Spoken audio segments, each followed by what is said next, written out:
Good evening, viewers. I'm Anvil the Evil, and tonight we're gonna unearth one of the music industry's darkest stories. You think you know the history of boy bands, don't you? You remember the hysteria, the screaming, the global success of New Kids on the Block. But what if I told you that the formula for their success wasn't created by them? Was from a group the market simply didn't allow to shine in the same way? On one side, you have the prototype, on the other, the product. Why did one achieve global success and the other didn't? Stay with me, because the answer is one of the saddest and most important paradoxes of our industry.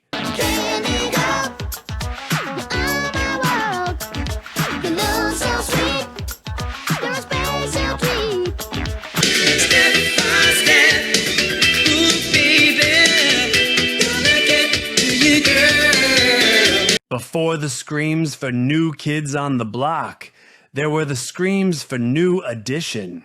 Formed in 1978, this group didn't just sing, they innovated. With complex harmonies and impeccable stage choreography, New Edition was the definition of talent. They were the pioneers of what we know today as the boy band. But the success they built with their own hands was given to another. Enter Maurice Starr, the same producer as New Edition. He saw the group's genius, but also saw a bigger market opportunity. What did he do? He created a replica. New Kids on the Block was assembled with the same formula for success. And this time, the music industry was ready. They became a phenomenon, selling millions of records, filling arenas, and dominating the charts. They had the money, the fame, and the global adoration.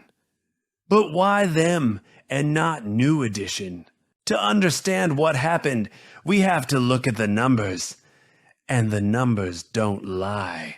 New Edition, the group that created the formula, sold about 8 million records in the US, a notable success. But New Kids on the Block, the copy, sold over 80 million records globally.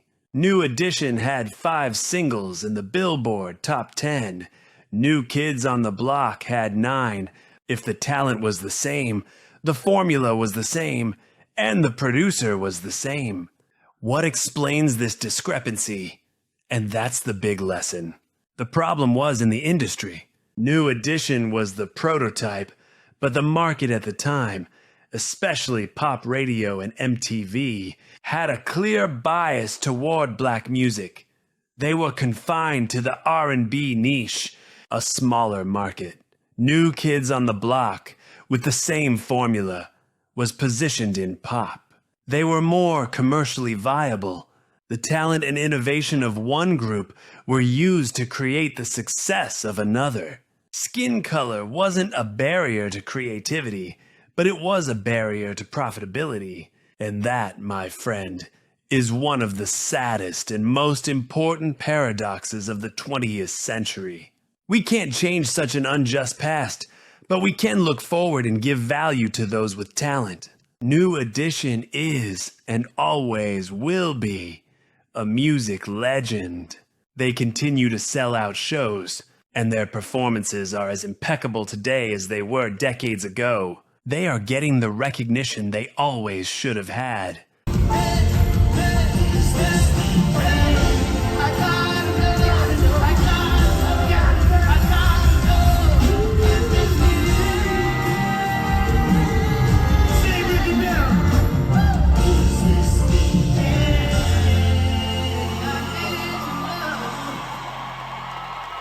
The same goes for New Kids on the Block. Their success was a product of their time, but their talent and performance are undeniable, and they continue to perform at shows that celebrate that history.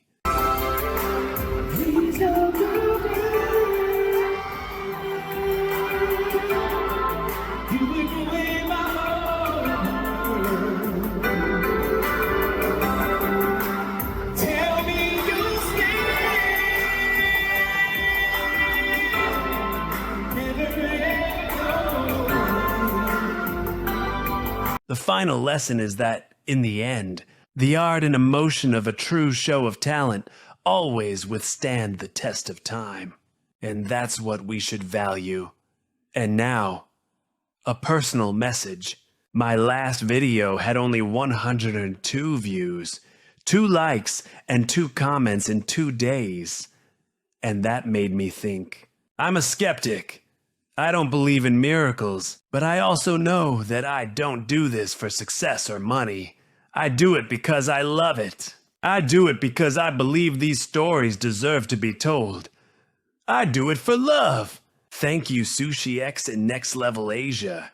Your negative comment actually helps me grow on YouTube. That's why I will continue. The algorithm doesn't matter. The platform doesn't matter. The truth will always find its audience. It's not easy. Sometimes you dedicate yourself, research, and plan, and the result comes in numbers that seem to laugh in your face. In a world where success is measured in millions, 102 views feel like a testament to monumental failure. This is the point where many give up. But failure in reality isn't in falling. It's in not getting back up. Adversity isn't an endpoint. It's a test. And for the Big Anvil, perseverance isn't an option. It's the only answer. Success is a journey, not a destination. And if the path is full of rocks and holes, it's because you're going somewhere worthwhile. The truth is that at the end of the day, I don't do this for success or money. I do it because I love it. I love investigating. I love telling stories that need to be heard. I love the craft. The algorithm may not see me, but my passion moves me. And that's why, even with adversity, the Big Anvil will continue. Because the love for a cause is the most potent fuel that exists. See you next Saturday!